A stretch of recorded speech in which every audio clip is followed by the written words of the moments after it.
Hey everyone, and welcome to another Challenger gameplay over-explained video. Today, of course, we're going to be looking at Janna. I want to give a quick update on my solo queue in EU West, as I did move here recently. I'm currently around 350 LP in Masters, boasting a 69% win rate and maining Janna. I think she's the strongest support in the game. She has a surprisingly high skill cap to get the most out of her, so I wanted to take this chance to show you from my perspective what a game of Janna looks like. So here, as we can see, I have taken Cleanse, and I've started to prefer taking Exhaust or Cleanse, depending on which of those summoner spells gives me more survivability. I think that Ignite, while it's nice to have some damage, making sure that you stay alive so that you can keep being annoying and continuously dealing damage is very important. And in this game, I'm taking Cleanse because we're versus Pantheon, we're versus Fiddlesticks, and I don't want to just get one shot. This was also before I started to play around with Cheap Shot, and so I think Cheap Shot is better than Eyeball Collection. It has such a small cooldown of 4 seconds, it can constantly proc off of your W plus auto attack, and so moving forwards, I'm going Cheap Shot always, and I'm going Exhaust or Cleanse most of the time. Otherwise, I'm a little bit apprehensive of Pantheon looking to invade, so I'm going to take Trinket to make sure I can ward and leave if necessary. I'm going to defensively posture in Tribush here to be ready for an invade.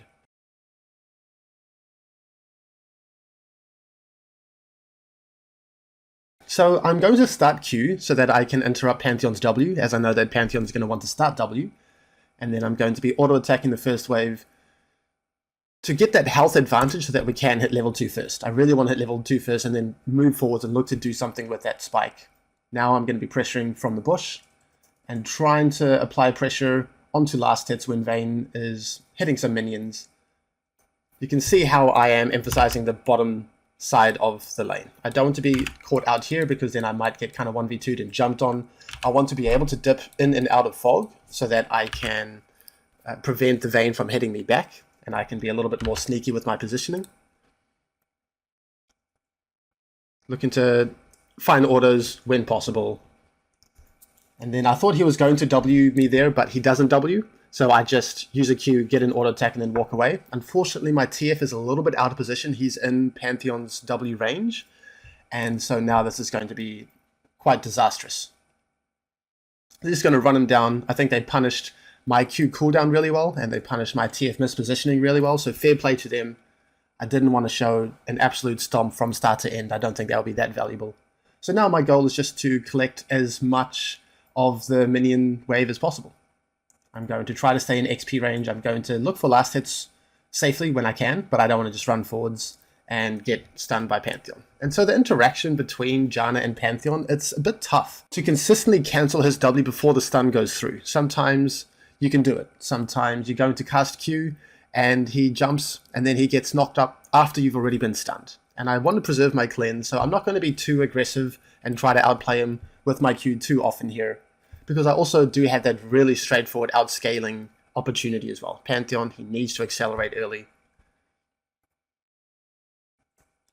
And so we'll just have a quick look at that again. I'm just trying to space, and this is what Janna really excels at. And the more move speed you build up, the more obnoxious she becomes. The more points in W, tier 1 boots or Swifties, those are going to be huge spikes for you to really dance in and out and kite them and find windows to bait out cooldowns or outspace them and get free damage like I did here.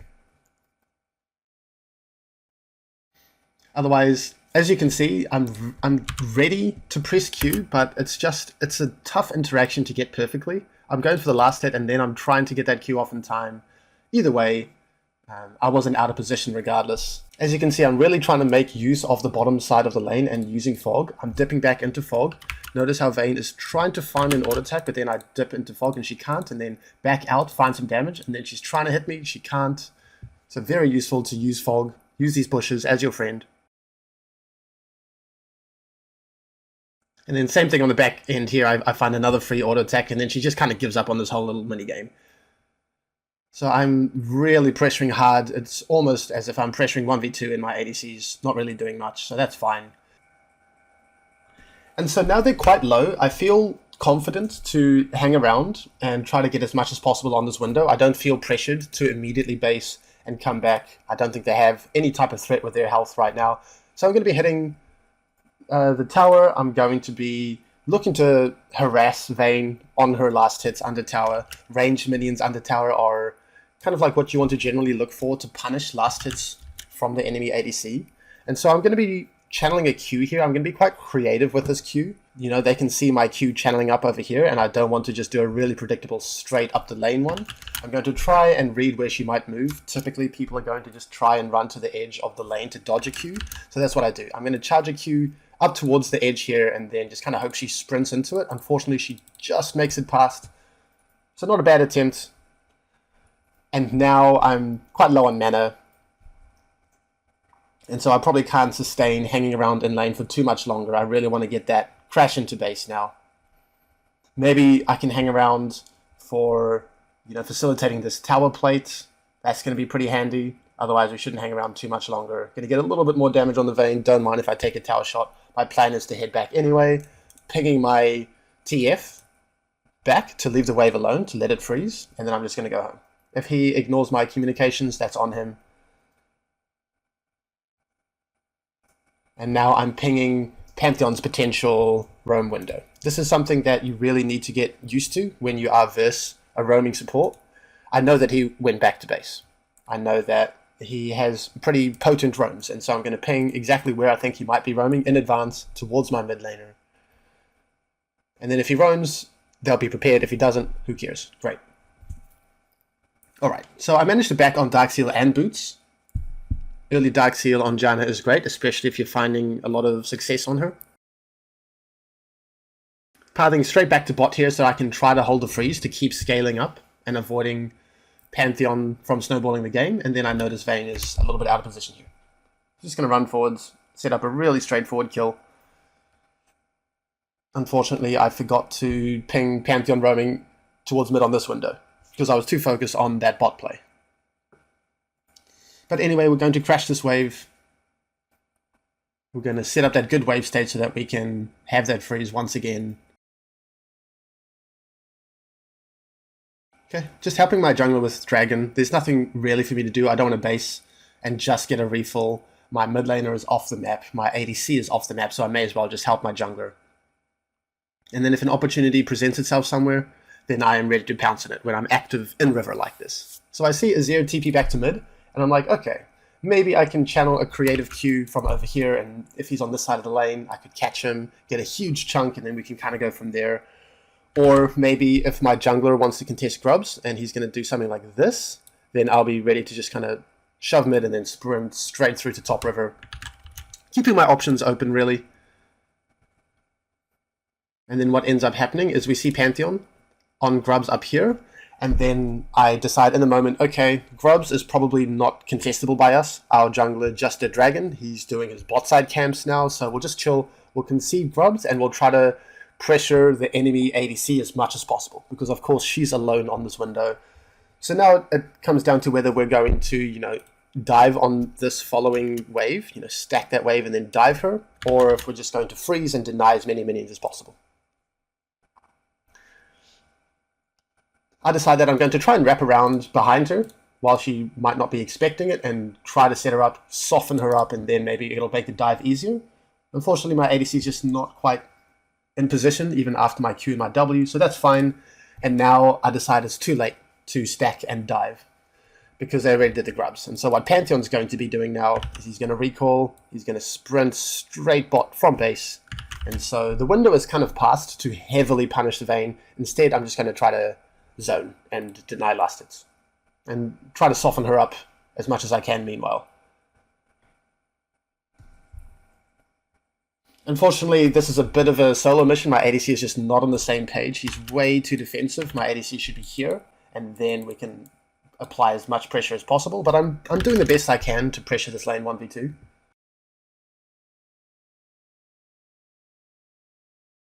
I want to look to shove now, because like I said, Pantheon is coming back to lane.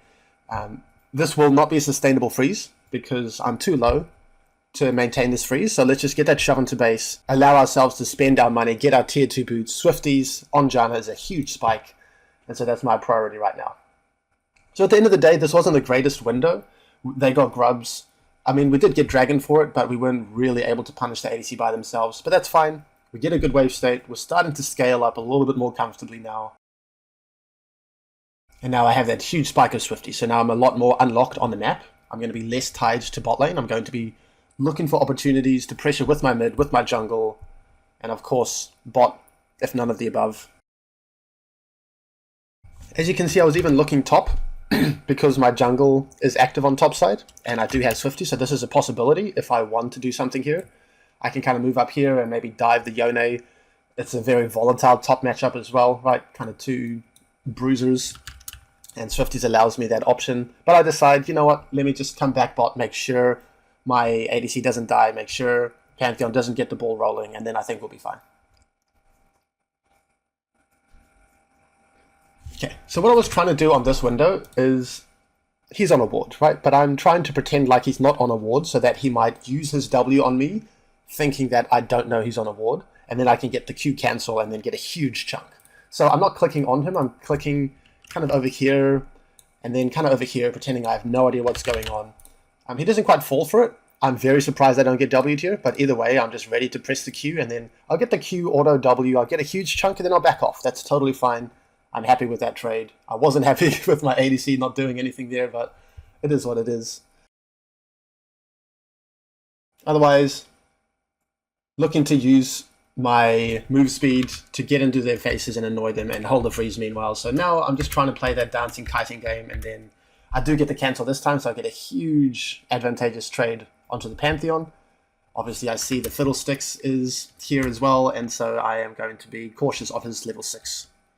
I don't want to only ward here, because he could ult over the wall from here and kill us, or he could look to ult, you know, from over here or something, so I'm going to be very defensive. Very respectful. I'll be ready to try and press Q to interrupt his ult if he does ult from somewhere over here. Otherwise, I think that Pantheon is slightly out of position here. I think my ADC is playing this window pretty horribly, to be honest. So I try to get him to get the confidence to just kind of walk up and trade. And then he kind of ghosts forwards and he's out of position again. You know, it happens. I wasn't quite in range to cancel the Fiddle ult. I don't want to walk up here and then be susceptible to a Vayne Condemn or a Pantheon W after I invest my Q. So I just decide, okay, I mean, I have no idea what he's doing. Maybe my body language was a bit too aggressive for him to handle. My body language definitely played a part in this, and he just wasn't comfortable with playing towards our limits on this window. A takeaway from this situation could be, okay, my ADC isn't very competent. Maybe I should just play a little bit more safely around decisions that involve him moving forwards. But he's going to die. I'm just going to try to annoy the Vayne as much as possible on this window, because of course she wants to look to get the plate here, and I'm not going to let her get that for free.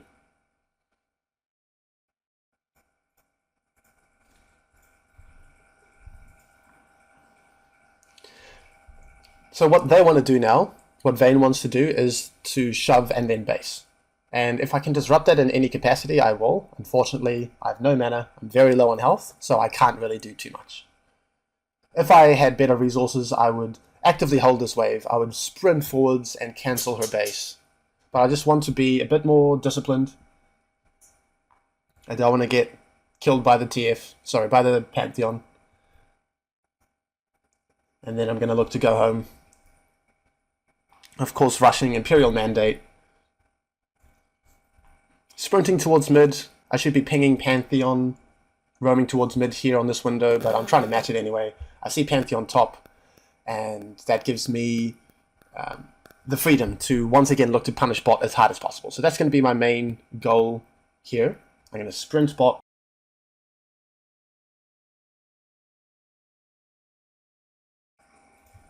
Trying to pressure as much as possible, deny that last hit at least. And then I notice that something's going on mid, so I'm just going to start moving there. I don't think that, again, we don't have the time to stack this wave up and then to dive, because this play happens so quickly that Pantheon can once again kind of match the dive on that window. So I'm trying to embrace reality, and then I see he is around mid, and then I'm trying to lean towards this action. So maybe this window wasn't the best from me. Maybe I should have just ignored all of this unfolding around mid and just really tried to dive the Vayne. I'm not sure if we have the kill thread to do that, but we could at least get some plates, get a huge chunk of damage. But this is the decision I made in the moment. It is what it is. It's a good habit to move towards action, especially if you're incredibly mobile. But in hindsight, it's probably better to punish the ADC there. Otherwise, I'm going to look to hard shove this mid wave with my Kassadin and shift up towards topside to deny grubs. I don't want them to get 5 or 6 grubs. That can be really irritating for the rest of the game if they get those spawns. And now it just becomes a minigame of how long I'm going to be spending on grubs before I peel off and help mid get a base, or I peel off and base and then sprint back towards bot. The longer I spend up here, the more counterplay the enemy team gets. So I'm going to move away pretty quickly and decide I think they're not contesting anymore. Their body language looks like they're giving up grubs, so I'm just going to beeline it straight back towards bot side here. Trying to stay in fog the whole time, being respectful. I know that Fiddlesticks could either be on Dragon here or looking to dive my ADC, so I'm not going to be running through river or a greedier path like this, because I could get caught out and die, and then my ADC gets dove and the game's over. So being very respectful on this window. Respecting a potential Fiddlesticks from over the wall. And at the end of the day, they didn't get too much counterplay. They haven't even gotten Dragon yet. And even though our jungler was topside and their jungler is bot side, that doesn't mean that we just have to sit on the tower and do nothing the entire time. If I think that their support is slightly out of position here, I know that Fiddlesticks can't be ulting us from anywhere, I'm going to defend this ward as well as I can. Okay, so it turns out that the enemy team is on Dragon, and I want to contest this. Early Dragon is a huge commitment. If you can ever contest an early Dragon, then you would be happy to do so, because they have to kind of group up on the Dragon, and they're going to take a lot of damage from the Dragon as well. And dropping that aggro is never easy. So I'm hanging around, trying to be as annoying to this Fiddlesticks as possible. And now, moving into this skirmish, I just want to disrupt the Fiddlesticks. If he can't press ult, he's useless. So that's my main agenda here. And you'll see how ready I am to do that. I'm going to invest my Q just to disrupt him a little bit more, and then I'm just keeping my eye on the Fiddlesticks. As soon as he channels ult like that, then I'm ready to flash and ult him away. Now, it doesn't look good, right? Because my Nunu is just channeling his ult, and what would happen is Fiddlesticks would probably ult and then just get immediately one shot. But that was my approach to Fiddlesticks this whole game. I really wanted to prevent him from ever getting that opening. It is a little bit troll here, but whatever.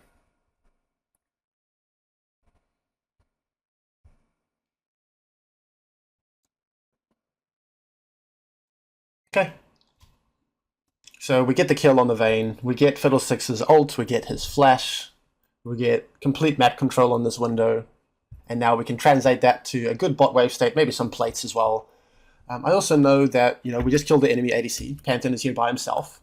I get into his face, I soften him up, and my champion has very high limits in terms of how much you can do because of how much survivability I have.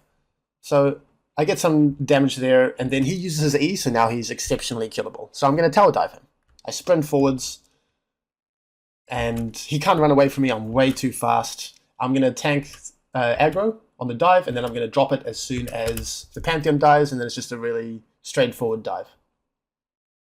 We get a free kill there, we get some plates, and we're just in a fantastic spot now. This whole window has really shifted the game, from slightly in their favor to our favor. Looking to crash this wave and then go home. That's my main idea here. Make sure that I'm not basing on a ward, so that Vayne can't cancel me. And unfortunately, I just get chatted out by the Vayne here, and then we get Pantheon ulted, so fair play to them. I'm just going to take the L here.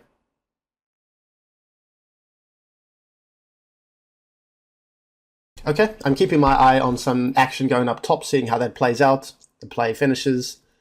Pathing towards mid on the bot side of mid. The later the game goes on, the less you want to be tied to bot lane. The more you want to be controlling bot river and linking up with your mid and your jungle. Unfortunately, I see my ADC get dove here. I wasn't prepared for that, so that's on me, but I'm going to look to clean up on the back end.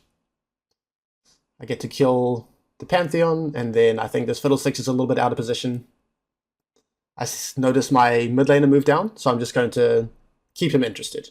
My Swifties, my W is just so disruptive. You can see I cancelled his ult again with my Q, so he just can't play the game. And now Yone enters the mix. So now it's just going to be about how I can use my ult and how I can space the rest of the skirmish. So I'm trying to be disruptive with my ult. I'm trying to heal my Kassadin, if at all. And then I'm going to be ready to dodge the Yone ult as well. I don't want to keep channeling because then I might get hit by that ult and then I'll get one shot. So we might have to look at this one more time because it just happened so quickly. Interrupt his ult. Space away from the Yone, create some space.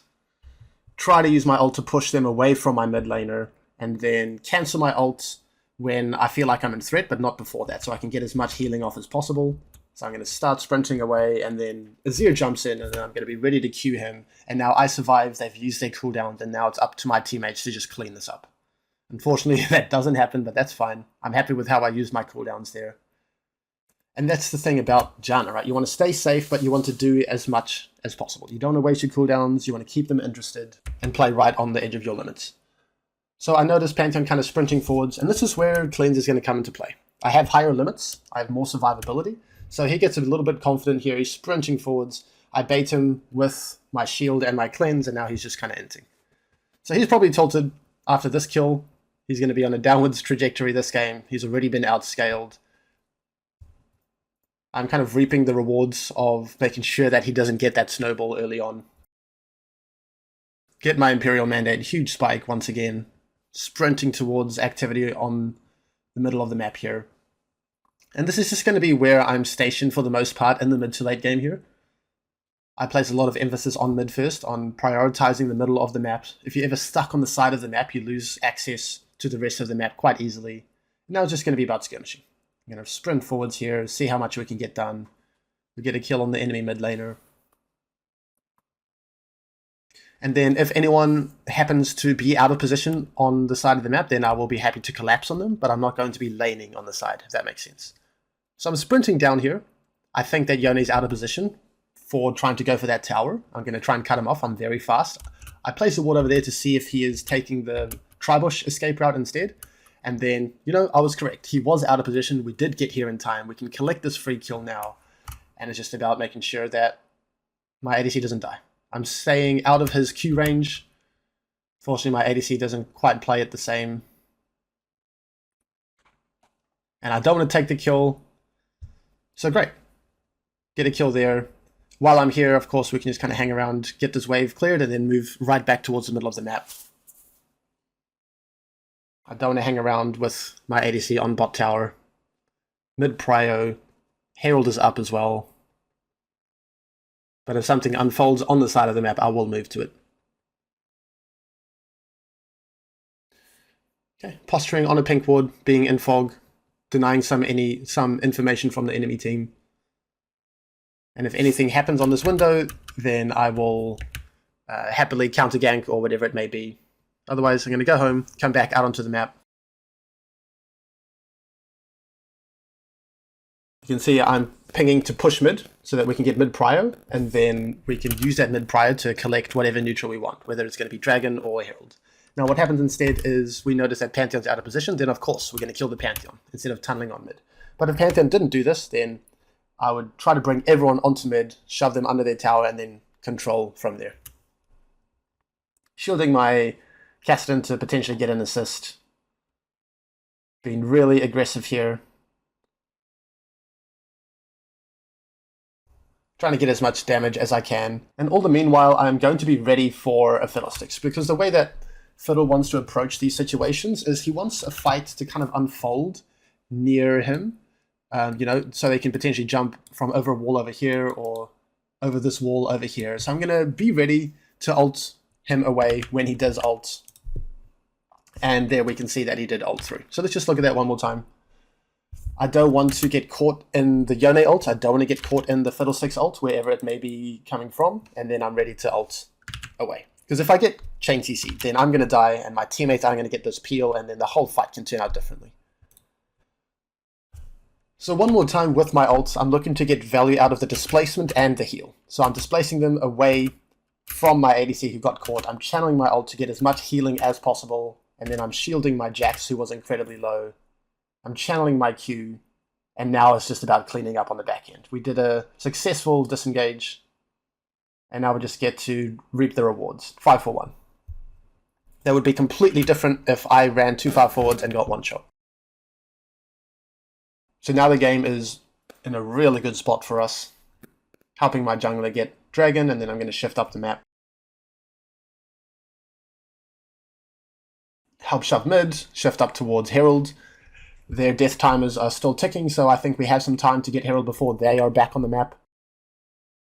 So we get Herald, we get dragon, we get mid-wave, and now we have to back off. So that's exactly what we're going to do. Deny the vision plant, just in case they want to use that. And what I want to do is build towards Mikhail's, because with Versa Pantheon, with Versa Fiddlesticks, unfortunately I kind of muscle memoried an Ant Tome here because I'm so used to building Chevalier's Second or Staff of Flowing Water. But the more that I've played this champion, the more that I think a defensive second item can be really valuable, so that you can have those tools to still be annoying. Because if you have Imperial Mandate, if you have Swifties, if you have Comet, Cheap Shot, Scorch, you're passive, you're doing so much damage already that I think changing your Summoner spell and your second item can be valuable when the need arises. And this is definitely a game where Mikhail's would be valuable. Even Redemption for the Fiddlesticks. Out onto the map, I'm building towards Staff of Flowing Water second because my entire team has a lot of AP ratios. And now I'm just going to be waiting until my jungler is actively pressuring the map so that we can get stuff done. I'm not going to be too aggressive on this window. I will try for a creative Q from Fog. He won't see this Q channel unless I'm showing somewhere. And so I'm going to channel it, and then I'm going to see if it hits. If it does, maybe we can get a chunk or a flash or a kill. If it doesn't, no harm, no foul. Turns out that it does hit him. We CC him long enough so that we actually just get the kill. So free kill, good. We get paid off for our creativity and opportunistic approach. I notice my Jacks die topside, so there's no real point in trying to collapse and get any kills there. Instead, I'm going to facilitate my Nunu trying to break mid tower. Channel my Q, disrupt the Fiddlesticks a little bit here, soften him up. Try to be as annoying as possible. I'm always trying to hang around and get as much value and frustrate the enemy. I'm not just beelining it backwards. I'm finding that W. I'm finding this Q. I'm going to channel it a little bit as well, while all the same time just staying safe.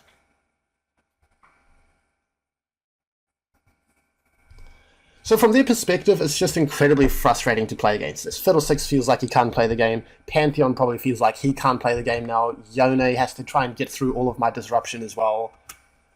Really, really obnoxious. Again, trying to be annoying, trying to frustrate, trying to play on my range, use my mobility, and we just get another free kill. So he's clearly a little bit frustrated now. Job done. And we're going to hang around, try to break mid tower, and then the game is going to be really, really good for us. I'm pinging for my team to hang around. I want them to get a bit more confidence. Channeling my Q to disrupt them as well. And now Yone is out of position. Get another free kill there. Hanging around, getting another mid tower. My Nunu starts tower diving, and he's going to die. I don't want to invest my ult for a super low health Nunu like that. I'm going to just sacrifice him, channel my Q for where I think Fiddle is ulting from. So let's just have a look at this one more time. He's running in way too far. I don't want to just ult for a heal. Most valuable ults will be displacement plus heal. Nunu has just used his ult as well. Even if I keep him alive here, he's not going to provide much more to the fight, so I'm happy to sacrifice him here and keep kiting backwards. I see Fiddle channeling his ult down here, so I'm ready with my Q channeling over here to cancel that as soon as he ults forwards. Not cancel, but disrupt him from getting more out of it. Vayne tumbles forwards. You can see how I'm really playing on my limits here. I'm not panic flashing, panic cleansing, panic ulting, or even using my E on myself unless I think I need to, because that E could go on someone else and that could make all the difference. So keeping my cooldown, preserving my cooldowns, get an E on the ADC. Maybe that extra AD on him could help find a kill on the back end. I'm sure you get the picture there. And then I notice the fight moving on down here. I'm exceptionally low, but that doesn't matter. I still have my Q, I still have my ults, I still have an E coming up. I want to provide as much as possible to this situation until it's done. If I backed off immediately right now, my mid laner would die, and then they would get an opportunity to potentially pressure the map. Maybe they can get mid-tower. Maybe they could do a desperation Baron, because 3 of us would be dead and the rest of us would be chunked and the game could turn around.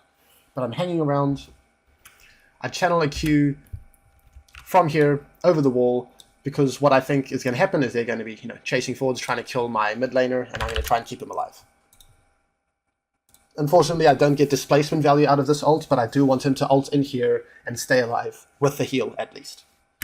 And then my Q channeling behind the wall, they all get knocked up, and that just completely turns around the skirmish.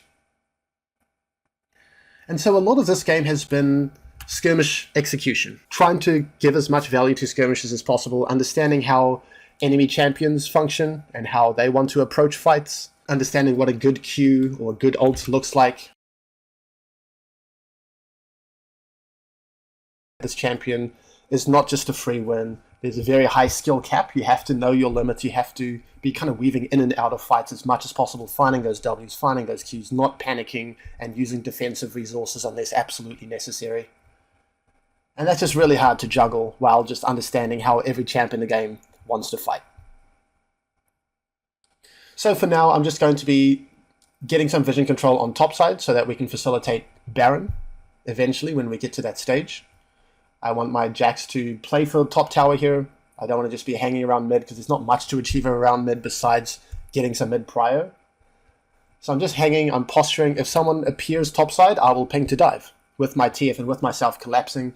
If they get too frisky around mid, I will ping for our team to kind of collapse around mid, and maybe we can get something done around there. Exactly what I'm doing here. I think she's out of position. She's not allowed to touch this mid wave.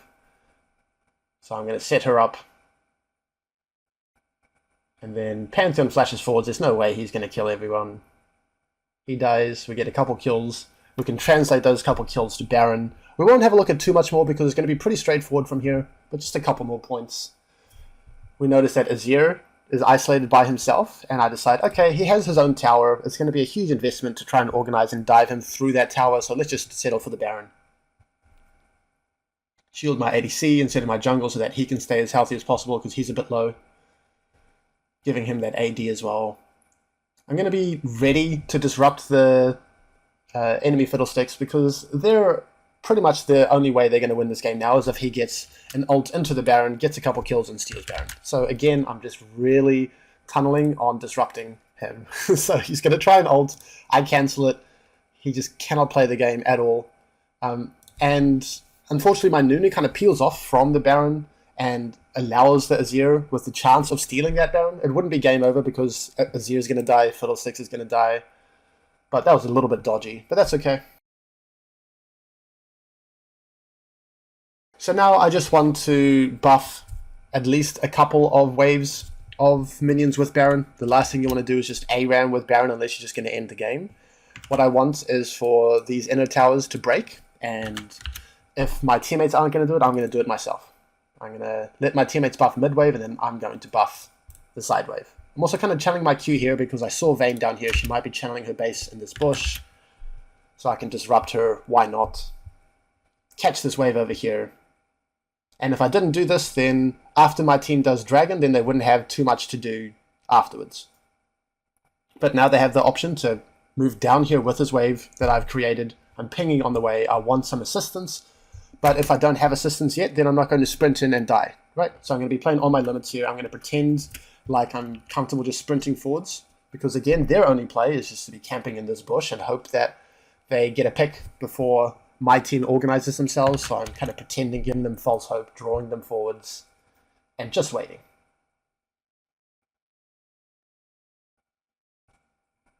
Not overcommitting, keeping the wave buffed, and then as you can see, Pantheon was waiting in that bush. I know that was his only play. I know that if I just do the right things, this game is going to be a free win.